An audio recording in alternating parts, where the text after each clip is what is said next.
Welcome to the Fit Dad Club podcast. You're here with Travis Jones and Jason Barrett for another episode. Today we are talking all things stress, sleep, fat loss, and how it actually impacts your daily life and how to overcome it as well. What's happening, Jace? How are you going today, buddy? Doing really well, man. Doing really well. I slept well. I've got my sleep tracker ring on, so I know that I slept really well. I've got the all the data there to back it up, and it's a beautiful, beautiful sunny day here in Perth. Yeah, awesome, mate. It's actually quite warm down here in Tassie as well.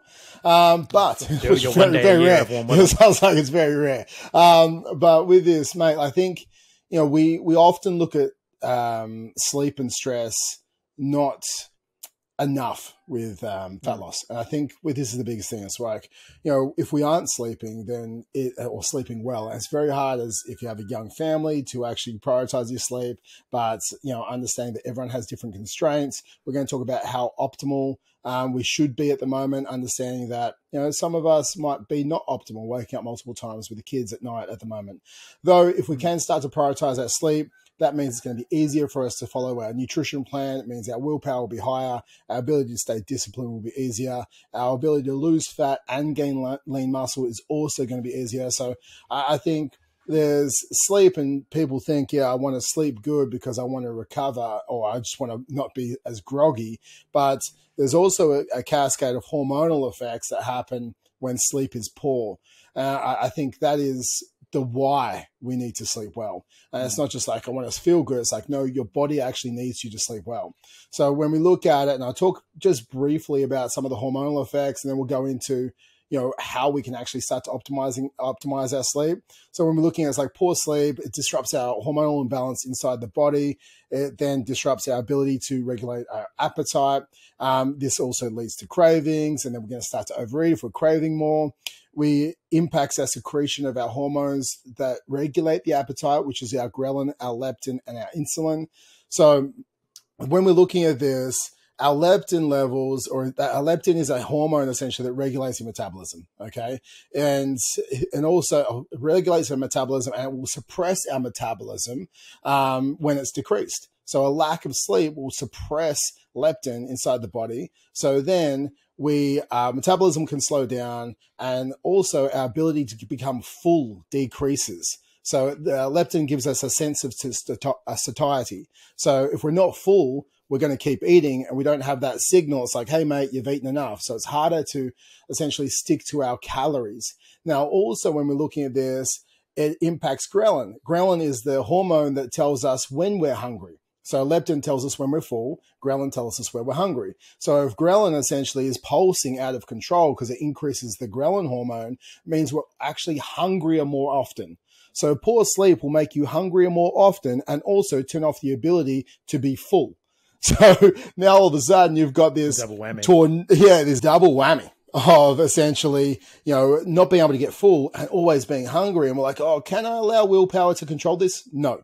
Like, you only have so much willpower. You only have so much your reactive discipline. So these are the two biggest things, our ghrelin and our leptin levels. Then all of a sudden cortisol comes into play. Now, this is a stress hormone. This affects our ability to control our metabolism. It contributes to inflammation, contributes to our weight gain. So we need to understand, it's like, okay, well, I need to look after my sleep, because it's increasing a chronic stress hormone. And cortisol is fine when we're regularly secreting cortisol into the bloodstream. We actually need it. But when we're having chronic levels of cortisol in the bloodstream, it's going to break down lean muscle mass. It's going to cause inflammation inside the body. It's going to cause it harder to essentially lose fat. Increased cortisol actually promotes weight gain around the midsection, which is the exact area guys are trying to lose weight, or belly fat. So we have all these little things going on that we don't want. And the last thing is going to start to fluctuate blood sugar levels. So, we start to look at our insulin levels. They start to skyrocket. So we have these fluctuating blood sugar levels throughout the day, and we're thinking, I need that muffin. I need that energy drink. I need that, fix to keep getting me going through the down periods throughout the day. And all it is, it's not you need to get down through the down periods throughout the day. You're just trying to regulate your blood sugar levels. So we have all these hormones that start working against us. Okay. So, and you can't fight your body. Okay, this is your biology. You can't fight against it, and you only have so much willpower. So instead, we need to go, okay, I need to fix my sleep. I need to look after myself. I need to get adequate sleep. I need proper cognitive function, because that's also going to happen. We have a decline inside essentially a prefrontal cortex that starts to decrease as far as our ability to use that, which then that's responsible for our decision-making ability. So our decision-making goes out the window. So then we can't do that. Now, impulse control goes down as well. So all of a sudden, impulse control goes down. Hunger, we have this constant hunger, and we aren't being full. Like, if we look at this, of course, people who have some form of sleep deprivation or lack of sleep are going to gain weight. So I think when we look at all this is why we're doing this podcast. Okay, we need to get our sleep under control. And it's not just for any airy-fairy, let's sleep well. It's like, no, because we need to get your brain chemistry, your hormones, and everything on track so you can hit the protocols we've talked about in the previous podcasts. I think it's, and I was chatting to one of my clients he's not a night shift worker, but he's a shift worker who go 3 afternoon shifts, 3 night shifts, 3 day shifts. And it is a struggle to maintain. And what we're going to do is we're going to go through a couple of hacks and techniques where we can create like some routines that will help you get to sleep better, because if your sleep schedule is constantly changing, that's what's going to be one of the biggest things that will mess you up. But they even say that when people are hungover, it's usually not because of the alcohol, oh, I need to eat all this food. It's because you've had all that alcohol, you've gotten home late, you've had a crap quality of sleep. So your hunger hormones are all over the place, as Trav was talking about. So it's not really, oh, I'm hungover, I need that chicken wrap and I need the bacon and egg muffin and the pancakes, right? It's not because you're hungover. It's because you've had a shitty sleep and you've got no impulse control. Your hunger hormones are going and you're just having whatever. And yeah, greasy food feels good. Fuck it, right? So when we're talking about creating this sort of sleep pattern that's ideal, especially when we have kids, right? When you first have kids, they're up at 3-4 hours in the night. They're up every so often. You're getting woken up. They're screaming, they're crying. There's stuff that's going on. So you have to prioritize your quality of it as much as you can, because if you don't, as Trevor was saying, your decision-making ability goes down. Your ability to just deal with the day-to-day life goes down. And too many people focus on adding in more, because training and movement and the thought process of creating this food also adds stress, also adds a level of cognitive load that when you don't have the sleep, you're just like, oh, screw this, right? You add a bit of training session in there. That's going to sort of cause more fatigue. It's going to cause more feeling more beat up and more, unrested. And if you just focus on, oh, I've just got to get it done all the time, you're going to run yourself into the ground if you don't have a recovery protocol in place. Yeah, I think the old Arnold Schwarzenegger quote doesn't always work, where it's like, I've got so much to do, and he's just like, sleep faster. I don't know if that works for most people, because it comes to a time where it's like, well, okay, you're going to get injured in the gym. Because we're not properly recovered. And I think, you do have a sleep debt you will need to pay back with this. So if you start sleeping 5 hours a night, well, you will have to repay that back at some stage. So when we're looking at optimal sleep, like it's going to be somewhere between 7 to 8 hours a night. I think it's like 1% or 0.1% of the population that can get by on like 5 to 6 hours a night. And everyone's like, yeah, I swear I'm that 1.1%. It's like, well, you're probably not. You're probably not the outlier. So if we look at it, it's like, as the minimum, we really want to try and look towards 7 hours of sleep a night. And when I look at that, I just go, okay, well, what time do you want to wake up? And then when people tell me, oh, I'm trying to get training in the morning, and they just start trying to wake up earlier as they're going to bed at the same time. And they go, okay, so what you're trying to do is literally sleep faster or sleep shorter windows, when really it's like, okay, well, if we need a minimum of 7 hours of sleep a night, then you're waking up at 5 a.m. and that's your goal, to wake up at 5 a.m. Well, you need to take 7 hours off that. You need to be asleep, okay? Not in bed. You need to be asleep by 10 p.m. at the latest. I think that's the most crucial thing. It's like, if we look at it then, we keep going back from there. It's like, it takes the average person about 14 minutes to get to sleep. So that means you need to be, trying to get to sleep at like 9:45 p.m. I was like, okay, that is my time to try and get to sleep. And then we keep going back from there. So it's reverse engineering. If you want to have a great morning routine, the morning routine starts the night before. Okay, that means you have to have a great night routine. If you want to have great sleep, you have to reverse engineer our waking time to our going to bed time and our sleeping time. I think that's, again, the next crucial thing we look at. Yeah, and a lot of people will struggle with getting to sleep. They'll struggle with that. Oh, I toss and turn, I fall asleep, right? But then when you ask them, well, what do you do? What is like your nighttime routine, your bedtime routine look like? It's all over the place. They do all sorts of random shit. They're on their phone, they're scrolling. They'll watch TV until the late hours. You know, they might have a shower later in the day. They might not. It's like it's all over the place. So we are creatures of habit, right? We've spoken about this on the Habits podcast. Our psychology and our brain, it works really well when it has triggers, cues, and rewards. So if you have a routine, if you have a set of habits that you do before you go to bed, you can essentially train your body to get ready to go to sleep. And that's going to take a little bit of time for a lot of people. But if you can put in place some kind of routine that is repeatable, that's simple, that is doable anywhere, because the big thing is when people travel, they run around, they have to go on flights, they have to go on, road trips, or they work away, they might work FIFO. So they're flying away, they're working in like a donga or something like that. They've got the issue of, but I can't do the routine that I had at home. So you've got to be able to do it, wherever you are. So for myself, that routine looks like around, at the moment, we've got a 4-month-old, so it works around whenever she tells us we can go to bed. But the big thing for us is looking at when she goes to bed, usually somewhere between 8 and 9 o'clock at the moment. We might watch a little bit of TV at that point just to help unwind. My wife enjoys that, helps her unwind. I'm like, all right, cool. And then as soon as we're going to bed around sort of 8:30, 9 o'clock, no phones. Get rid of the blue light from your phone, because that essentially acts like daylight. It kind of keeps you awake. The blue light is very, very, it promotes the chemicals in your brain, keeps you awake, the melatonin, all that kind of stuff. I think it suppresses melatonin. I'm not super into the science of it. Yeah, there you go. Nailed it in one. It suppresses the melatonin in your body. So it's designed to keep you awake a bit more, which is why scrolling on your phone before bed is a huge no-no. And then our routine is we'll go in, we'll brush our teeth, right? We'll put our phones on charge, we'll put them to the bed, might have a little bit of a chat, and then I read my book, right? Usually it's not usually like a big pump up, like, David Goggins fucking take on the world book, because then I'll just want to go out and go for a run. Usually it's like a fiction book for us, but after about 5 pages, I'm already fucking falling asleep, because that has been the routine for so long that it's just automatic for me. So you've got to find for yourself, and you've got to create it for yourself, a sort of a 20-minute to half an hour routine as best you can.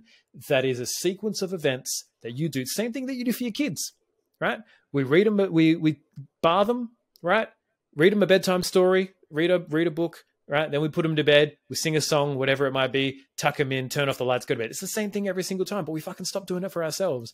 Then we jump out, we're like, the kids are going to bed. All right, I'm going to grab one of the ice creams from the fridge now that they're asleep and they're not going to want one. All right, I've got all this stuff going on. So find a plan, find a routine that works for you, right? Try to take it away from screens, away from food. It might be like a cup of tea or something like that, like a chamomile or herbal tea that will kind of relax you. Have a conversation with your partner, right? Get the day out so you're not sitting there like holding on to everything, and find something that works for you in order to relax and have that routine go over and over and over again. It's going to be individual, but without that routine, you're not just going to be able to fall asleep at the right time. Therefore, you're not going to wake up at the right time that you want to. You're going to miss that morning workout, and it's just going to cascade from there.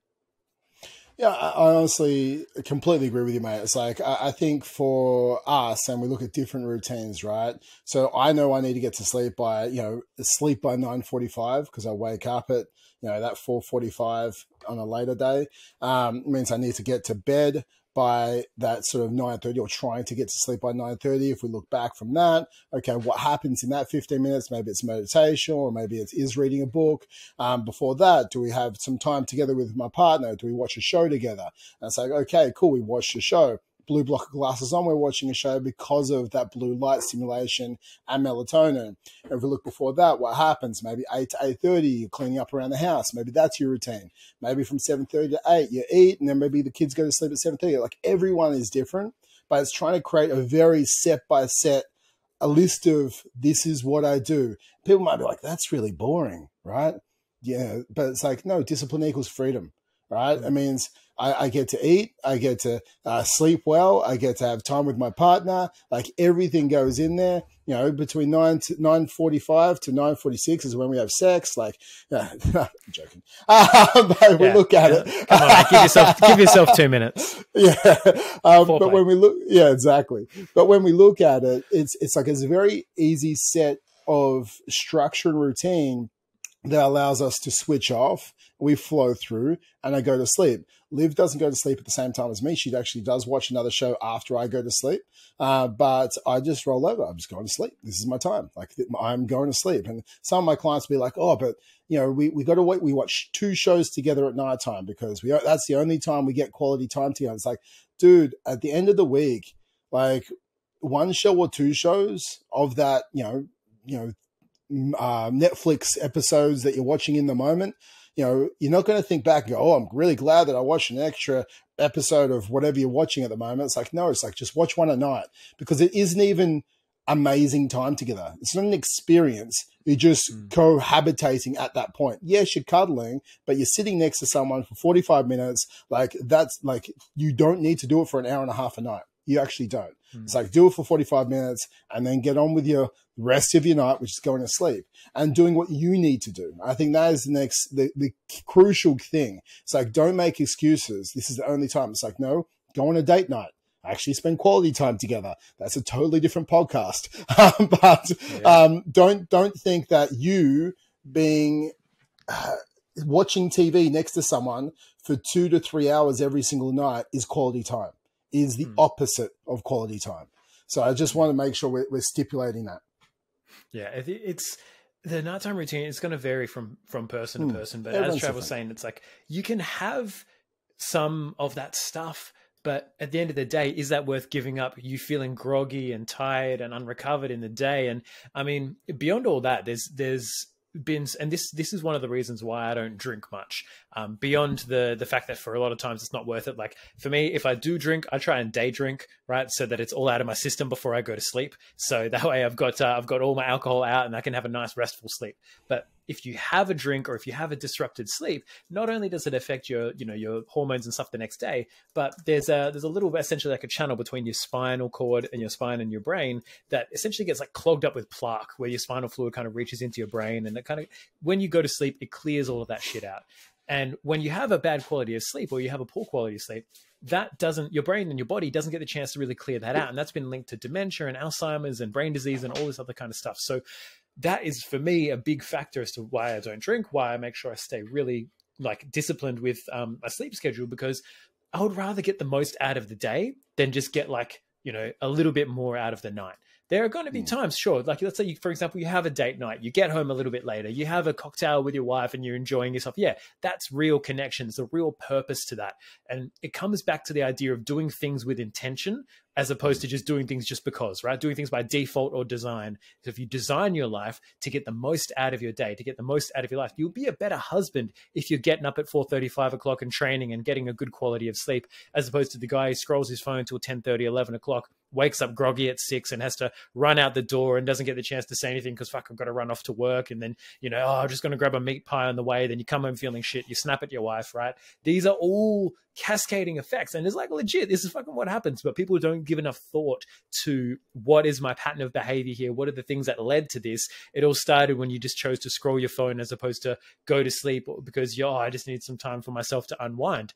That if you need that time to unwind, then we need to create better rituals around unwinding and more intentional time for you to unwind. And it's not going to be scrolling. It's not going to be it might be watching TV for some people, right? And just sitting back, relaxing, and really actively enjoying it.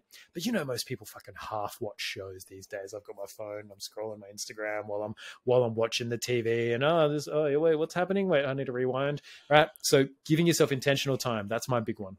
Yeah, mate, 100%. I think we're not truly present in anything that we do, and that's the actual issue. Is like, intentional time and being present in that moment. Yeah, for sure. If you're engaging with your partner, but even if you're laying in bed and you're scrolling your phone, it's like you're not even being present there. So I think it's like your phone doesn't need to be anywhere near your bed. Like you can put it in the other room. Like put it in your ensuite, like put it in charge there, turn your alarm on there. It means you're not going to wake up and scroll your phone. It means you're not going to be scrolling your phone the last thing before you go to sleep. Like you don't need your phone next to your bed unless you're someone who's on call, right? That was the only caveat to that. But you don't need your phone next to your bed. And I think that's something that people have to get over. I think there's a couple other things. It's like, one, should your room be dark? And I see so many people with like flashing lights and, they want their blinds open and like your room needs to be dark, right? I think I can't stress this enough. Like darkness signals the body to produce melatonin. So again, while we wear blue blocker glasses, and we can talk about that afterwards, and we get off our phones and digital devices, we should have a digital sunset somewhere in that sort of nighttime routine, whereas like the devices go away, because that allows melatonin to be secreted, which allows you to get a restorative and deep sleep. Like even small amounts of light can disrupt your sleep quality. So we should have pretty much an ultra dark room, because if not, your circadian rhythm is going to be all over the shop. We want restorative sleep. We don't want to wake up feeling groggy. You know, if you've got this like blinking light in the corner of the room, like you might not think it actually affects your sleep. It affects your sleep. So we want to make sure that that is away. We want to make sure our room temperature is cold. Okay. We're 15 to 19 degrees Celsius is the optimal room temperature for sleep. Our body naturally decreases its core temperature, you know, during sleep. So we should be in a cooler environment, so we can help it to decrease the core temperature.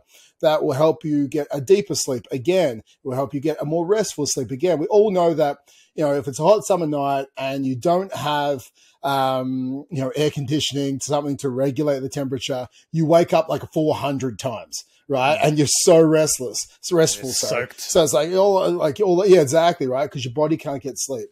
So we need to make sure that if we can, if you have the ability to do this, to control the room temperature somewhere between 15 to 19 degrees, that will help your body's core temperature decrease. It will reduce the ability for you wanting to wake up at nighttime and give you, again, the best quality of sleep. The last thing is like, I wanted to talk about before we move on to a couple other things is, you know, the first thing in the morning is like morning sunlight exposure. So we don't want light exposure at night. We do want a cold room. And we do want morning exposure in the morning, that sunlight exposure. So this, again, it helps set our circadian rhythm. This then suppresses melatonin. Okay, so we can suppress it so it actually does come up when we do want it. It helps us be more awake and more alert. It also helps set our internal body clock. It helps body's regulation of cortisol in a good way, because cortisol is also fat burning, but also it's a catabolic hormone. So cortisol regulating properly in the system actually helps you break down body fat. When it's chronic cortisol, like we talked about earlier, because our sleep's all shitty, well, then it helps break down muscle mass because it's a catabolic hormone. So when we look at this, like sunlight exposure in the morning helps with our fat burning. Like it helps regulate our mood. And if we're feeling better, increases serotonin. Like we feel better, we make better choices. We talked about gratitude last week. So it's like there's so many little things with morning sunlight exposure, like step out, stand in the sun, do it naked if you want to do it naked. And like just actually have that morning sunlight. And I think like that will set you up for the rest of your day. Yeah, if you have, again, this all just comes back to intention. There's been numerous studies done on people on identical fat loss interventions and muscle gain interventions, where some people will get less sleep. They'll get like 6 hours, and the people who get 9 hours, and they'll compare the two and see who loses more body fat, right? If they're both on roughly the same deficit. And it's showed over and over and over again that people who are in a deficit that don't get enough sleep lose more muscle mass, they lose less body fat, compared to the people that do more. So it is one of the biggest things that you can do to optimize. If you're doing your training and you're hitting your nutrition, you're getting your protein in, outside of that, people then go, oh, well, what supplements do I take? Right? No, the next step is looking at how is your sleep. If you're not sleeping enough and you're not got a high quality enough of sleep, you're going to be actually losing less body fat, losing more muscle mass than other people that would be on something very similar. So to get the most out of what you're doing, that's why we look at sleep with intention. If you have that nighttime routine, it flows well into a morning routine. And guess what? It's going to take a week or two. It's going to take some time to get used to. It's probably going to take longer than that before it's really ingrained, but it'll start feeling good probably after about a week or two.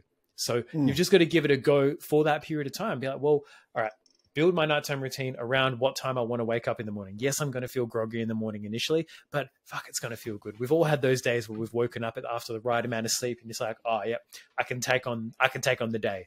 Imagine if every day was like that. The amount of stuff you'd be able to get done, the quality of father that you'd be able to be, right? There's so much that goes into it and so much that comes from it. But one of the other things we're going to touch on now is looking at how do you deal with stress and anxiety and all that other kind of stuff that comes up through the day? What are your stress relief mechanisms so that you can go to sleep better, so that you can create those routines without being stressed about it? Because that's the other big thing. When you're stressed, you're creating that chronic level of cortisol, which is not great, as we've talked about. So we need to have, there's going to be periods of acute stress. Training is a period of acute stress, but we don't want chronic stress. We don't want that constant nagging in the back of the head day in, day out. Oh, fuck, I've got all this stuff to do and I'm feeling like I'm not on top of everything, right? So that's going to be one of the things we want to address is how do you currently relieve stress, right? It's that 1 minute at 9:35 p.m. Exactly. I think, mate, like, stress is huge. For so many of us, we don't have the ability to like pause and plan. So it's like fight or flight, pause and plan, right? I think those are the two modes, and essentially it's a sympathetic or a parasympathetic nervous system. And we have these two sort of nervous systems running through our body. And so many of us are sitting so far on the sympathetic, which is that fight or flight response, like we're constantly getting attacked by a tiger if we go back the olden days. And that's because we're constantly bombarded with notifications. We're constantly in reaction mode rather than being proactive with life. Everything's coming at you, and you're just constantly trying to fend off the people, the problems, the constantly being on for work or kids, especially with everything else going on. We need to go, well, of course we're going to be chronically stressed, okay? Unless we have a plan, like I really loved what you said before. It's like by design, not by default, right? It's like unless we design this plan to understand that I live in a time right now where the ability to be stressed is higher than ever. Okay, so I must design a plan where I can be in pause and plan and get out of fight or flight for periods throughout the day.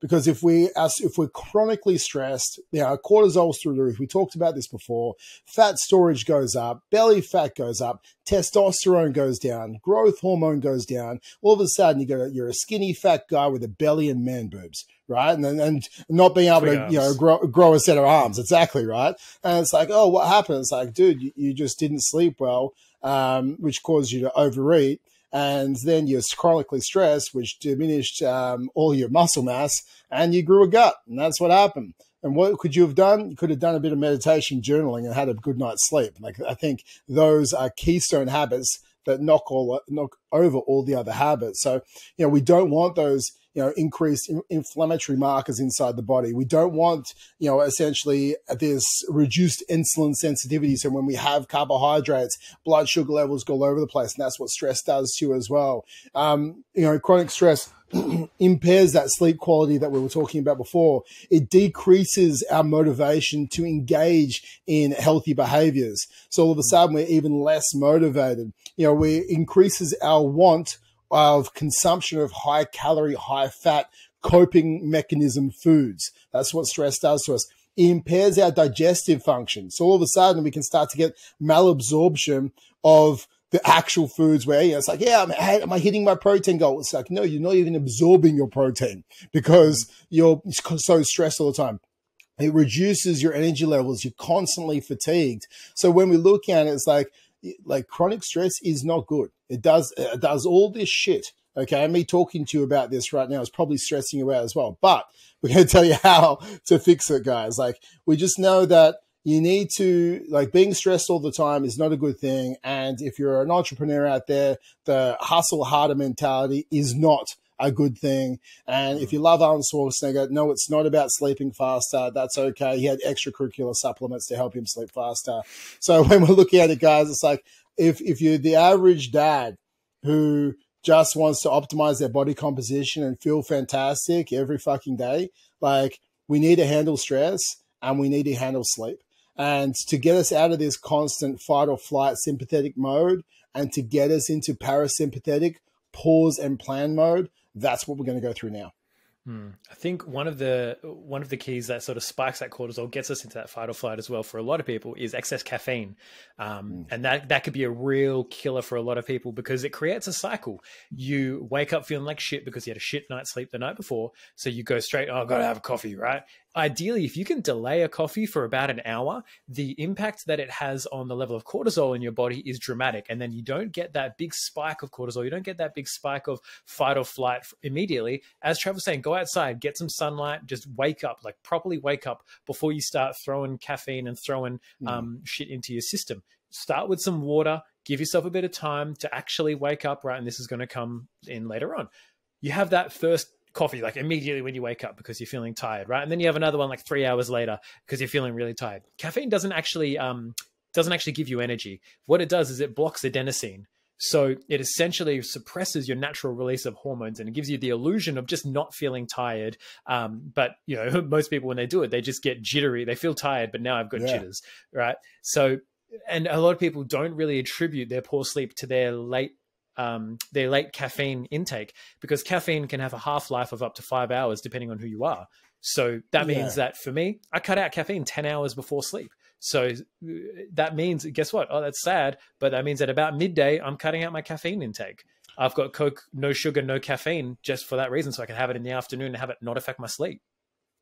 Yeah, man. I think if you look at it, if you're having a Monster, that half-life of 5 to 6 hours, that is literally most people. But what that actually means for everyone out there, you know, if you're having, you know, a black coffee and it's got 150 milligrams, like a large coffee, it's got 150 milligrams caffeine, or you got a Monster Zero, it's got 200 milligrams caffeine or 150 milligrams caffeine, you still got 75 milligrams of caffeine running through your system at 8 o'clock at night if you had it at 2 p.m., right? If it, you know, it's at 9 o'clock at night if you had it at 3 p.m. So when we look at that, you're not going to be able to get into restful sleep. Like it's going to impair the first couple of sleep cycles for you. So you're not going to be able to recover. Of course, you're going to be stressed. So like caffeine, we need to reduce it. Like you said, like wait before you have it. And then we want to have it in a window. It's like an intermittent fasting window kind of thing for a caffeine window. It's like I have my caffeine between 8 a.m. and 1 p.m. Maybe that's your window. You're allowed caffeine. And it's just understanding. And that's, again, depending on your schedule and depending on when you go to sleep and when you wake up. And I think it's just understanding that. If you wake up at 5, maybe you have caffeine after your workout. If you're doing that, and maybe you have it at 6 o'clock or 7 o'clock in the morning. And then your caffeine's from 7 till 12. And you've got this 5-hour window where you have a couple of coffees. There is nothing wrong with caffeine as far as, you know, having a great coffee. Like coffee is great. But there is a problem with having caffeine at certain times of the day that if you want to control your stress and control your sleep. I think that's a big thing you have to understand. Yeah, I think one of the things that me and my wife found, sometimes we would reach for coffee automatically when actually what we were was hungry. You forget sometimes that food is also energy, right? Caffeine isn't actually energy, but food is energy. But sometimes you automatically reach for those drinks and those little things as it'll pick me up. So if we can manage caffeine better, and we're not having it first thing in the morning, we're not spiking our cortisol, and we're not having it too late into the day so that it ends up affecting our sleep, right? That means we've got a better energy, a better distribution of energy throughout the day. We're not having big crashes in blood sugar from big spikes in cortisol and big spikes in insulin at the same time. So if we can manage our caffeine intake, that's going to go a long way to help managing our stress. The second thing that I'd recommend for everyone is either some kind of mindfulness practice or meditation practice. And it doesn't have to be airy-fairy, right? It doesn't have to be like, oh, I'm going to sit outside under a tree and go, oh, like, you know, and I know the average dad listening here is going to be like, fucking, I don't want anyone to hear me doing this shit. Like, you're going to be up on site, you know, doing that in your donga, right? Or in your lotus pose, saying a mantra. Yeah, exactly. Sitting on the bobcat, just, you know, holding your fingers. No, it's the biggest thing we've spoken about already is intention and presence and bringing awareness to how am I actually feeling right now. Too many guys, too many men especially, will just squash how they're feeling, right? It's this whole macho bravado bullshit culture that especially Australia has perpetuated, where it's like, nah, you just fucking get it. You get your head down, you just get it done. And it's like, look, there's a time for that kind of attitude, right? Especially when it comes to, you know, working out, going to work, you know, when you're tired and you're providing for a family, there's a level of, I've just got to get it done. But that doesn't mean you have to be ignorant to how you're feeling. And that doesn't mean you have to be ignorant to the stresses that are going on and having a way to express them, because it's like anything. Get a bottle of Coke and you shake it up. You put a Mentos in there, right? The Mentos is your stress.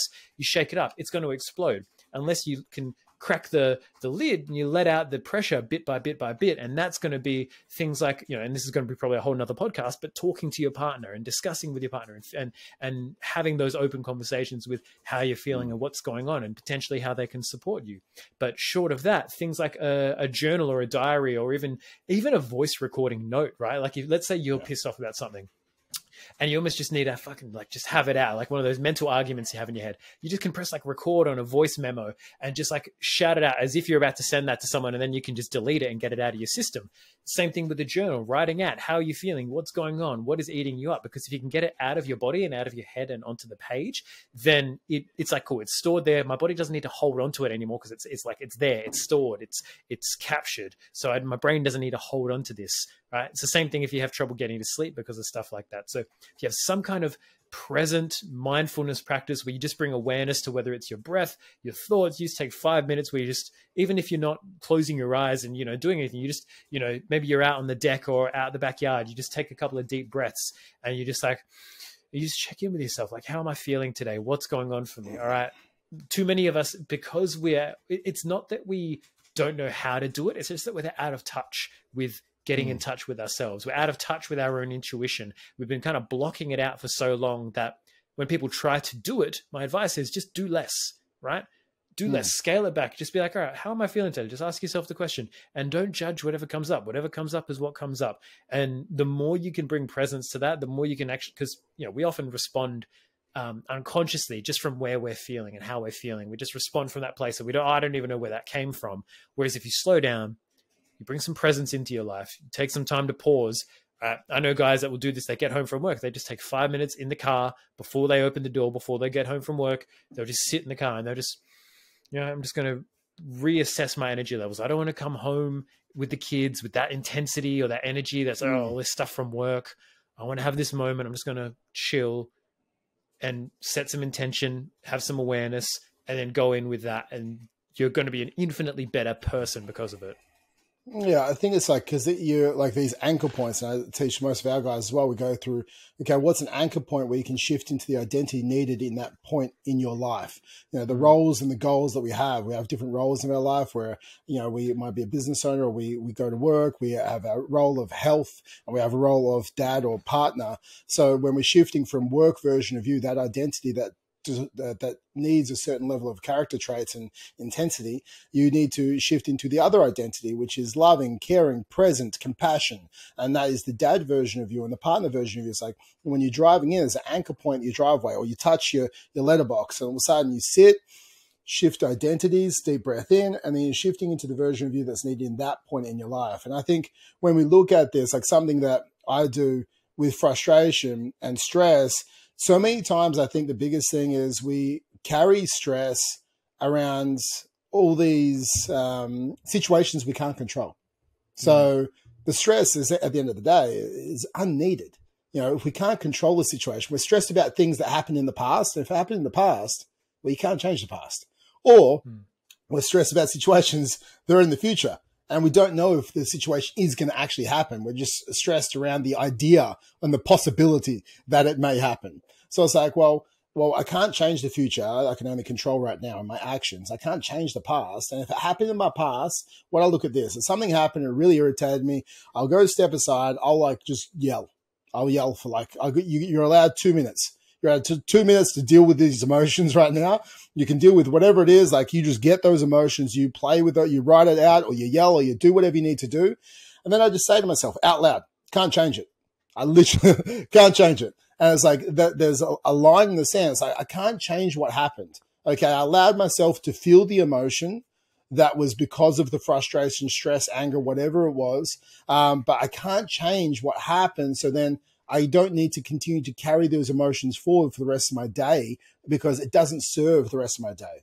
Like, it doesn't serve me to continue to carry them on to everyone else, this anger and frustration and stress. And, the chemical byproducts of that internally of overeating and, breakdown of testosterone and muscle mass. It's like, I can't change it, move on.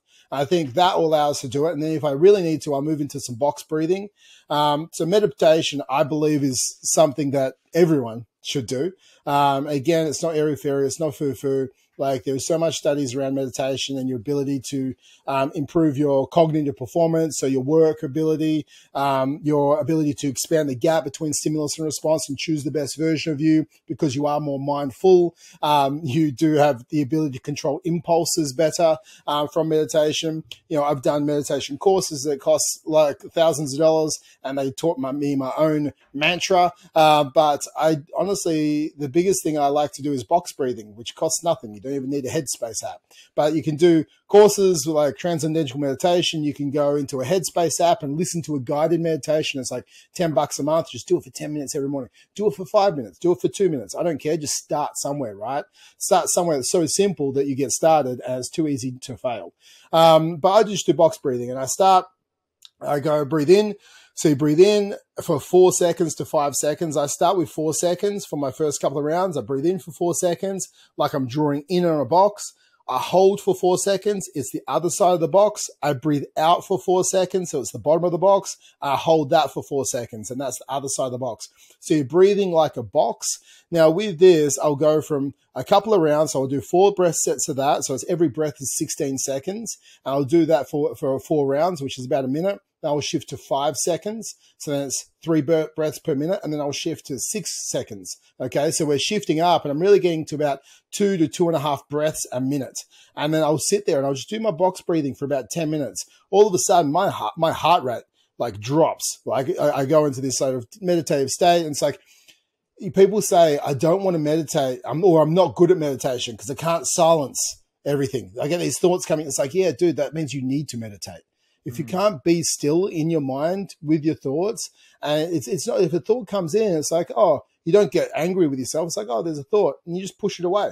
It's like, okay, there's a nice thought. I don't need that right now. And you get back into your box where you like breathe in, hold, breathe out, hold, and you just go through this as controlling and being super present in this moment and giving time to yourself. And that will help give you that parasympathetic state that we're looking for, to give you 10 minutes out of fight or flight each day, which will help you control your impulses, which will help you be a better dad, because all of a sudden things won't frustrate you as much. It will help you with your impulse control, with your food choices. And it will allow you to, instead of get frustrated with some with work, expand that gap between stimulus and response. You just become a better person. So meditation is crucial. Journaling, like we were talking about before, is crucial. Go get a massage if you want to get a massage. That's also parasympathetic. Nature exposure is also parasympathetic. Go sit in a field by yourself somewhere. That's great. That also, don't want to piss you off. Going for a walk is parasympathetic. Like just literally just going for a walk. Maybe if you go with your walk with your partner and hold their hand, all of a sudden we're getting connection as well, right? It's like, and you do it in the morning, and we've got sunlight exposure. So we're hitting all these things at once. Like if we can try and actually, I laugh, but if we can try and pull things together where we're hitting like multiple birds with the same stone, and, that is a metaphor. Don't actually go and start killing birds. But if we're hitting, the sunlight exposure, we're getting the connection with the partner, we're getting that walking, which is parasympathetic, and we're getting some steps in there, which is also awesome. We're getting all these things, which are great for us, and we can do it in a routine where we go for a walk or do it with the kids. It's up to you. Like listening to calming music. For me, when I work, I listen to Beethoven, or I listen to classical music because it calms me. I'm more focused, all right? My distractions go away. So maybe listen to some classical music. That's something you could do, and that helps reduce stress as well. So it's like these are all the different things that push you into a parasympathetic state, which help decrease cortisol, put you out of that chronic state, help increase testosterone, help you get that results you're looking for. Don't let the ghrelin and the leptin and your insulin all out of whack. Like these are the things you need to be doing. Okay, so if you get anything from that, it's like start doing some meditation, and you can start with literally 4 box breaths. That's it. And all of a sudden you're a meditator. Yeah. Even if you're just counting the breath in your head and you're just going in 2, 3, 4, hold 2, 3, 4. Yeah. And then it's an easy way to silence, like what, cause my sister did a yoga meditation retreat, and they call it the monkey mind, right? Just grabbing at all these different things. But you just, exactly as Trevor's saying, it's like, if it comes in, okay, thank you, appreciate that. Don't need you right now. We're just going to let you go, right? And it's the reason why all that stuff is coming up is because you're never giving yourself the space for those things to come up. It's like I talked about with the Coke metaphor. Like if you never let the pressure out, it just bubbles up and boils over. Same thing with all those random little thoughts going on. Oh yeah, got to do this. Yeah, cool. Thank you. But the problem is not the thoughts. It's the judgment around the thoughts, right? It's the fact that you're putting the judgment on the thoughts and like, oh, I've got to action that, or this, or I'm not good enough because I didn't do this, or this person pissed me off, they're a piece of shit, or whatever. And then you get into all of this other stuff that goes on and just it becomes a thing, right? And then you can even the visualization as you're breathing of like allowing it in, and then as you breathe out, you're just letting it go, right? Those little mental visualizations have a very powerful effect. Like your mind is a tool that if you use it in the right way and if you harness it and you use it with intention, can create some drastic changes in your physiology and drastic changes in your body and your hormone levels. And that even if you just tried now, as you're listening to this, 2 rounds of box breathing, right? With your eyes open, right? If you're driving. So you just take a deep breath in for 4, hold for 4, for 4, and then hold for 4. It slows everything down. And that's what you need to do if you want to get on top of that stress, if you want to come from any kind of intentional, active versus reactive place in your life. And I know these things can seem, they seem small, but as we've talked about, the impact that they have on the rest of your body, on your attitude, on your life, on your relationships, on everything is, it can't be understated how important it is to get your mind right and to get your stress control going and have these sort of stress management and emotional management things in place in your life, because life is just going to build up and beat you down otherwise, and then it's all going to bubble over. So you've got to have those little Coke twist, little just let the pressure out. And like you said, like at the very start, habitually put them in your life. You don't wait till the moment you're about to do some falling down moment and mow people down with a machine gun. Like you need to like have them. You need have your school shirt literally, like we don't want that. Like I think what we do want is we want to implement these meditations or breathings or walkings or journalings, just sprinkled throughout our day. So we're constantly letting that pressure out essentially, and we never have to get to the point of the chronic stress or overwhelm, where we then cope with alcohol or food or, porn or anything else. It's like it's prevention as opposed to cure. Yeah, exactly. Right. It's like you never are bleeding out. Yeah, too many people they'll wait until it gets too much and then they'll be like, oh, I'm going to meditate. Oh no, it's already too late, right? It's like, I've got heart disease. Now I'm going to start working out. Well, it's like the best time to start working out and eating right was when you first put on a few kilos and your doctor was like, oh, hang on, you might want to get this checked out. That's when you need to start doing this stuff. And it's like the mental side of things doesn't have a doctor necessarily to tell you, like, unless you're going to see like a psychologist, they're not going to be able to tell you, hey, your stress levels are rising a little bit too high. You're starting to get anxious. You're starting to get, angry all the time when you don't need to be. Let's take your medicine. Let's start the lifestyle factors that you need to change. They're not going to have that for most people. No. So you've got to be aware of it yourself and say, all right, I need to start microdosing this to get it under control. Same way we're doing weight training, same way we're doing dieting to get the weight under control. Exactly, mate. And that's the biggest thing, stuff, guys, for sleep and stress. We've given you some great fundamental habits that you can implement into your life, and everyone's constraints are different, and I understand that, but now you know a bit of the why sleep and stress is important, and also how to get the sleep and stress under control. If you want coaching from us and the team, go to fit-dad.club and book in for a call, and we can talk about your constraints and how your life is and how we can help you. So that's fit-dad.club. If you love the podcast, don't forget to rate and review. If you don't love it, don't rate and review. But if you do, give us a good 5-star. And leave us a 1-star anyway. It still helps with the engagement. No bad press. And that's it from me today, guys. Cheers, Jace, for another week, mate. No worries, guys. Take care. We'll chat to you next week.